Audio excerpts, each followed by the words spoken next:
നമ്മൾ ഏത് വലിയ സ്വപ്നം കാണുമ്പോഴും ആ സ്വപ്നത്തിന്റെ പൂർത്തീകരണ സമയം, അതിന്റെ വിധി എന്താകുമെന്ന് നമുക്കൊരു നിശ്ചയമില്ല.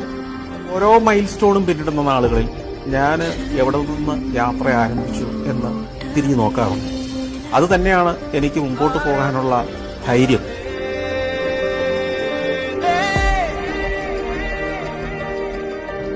നേരം രണ്ടു വിധത്തിലാണ്.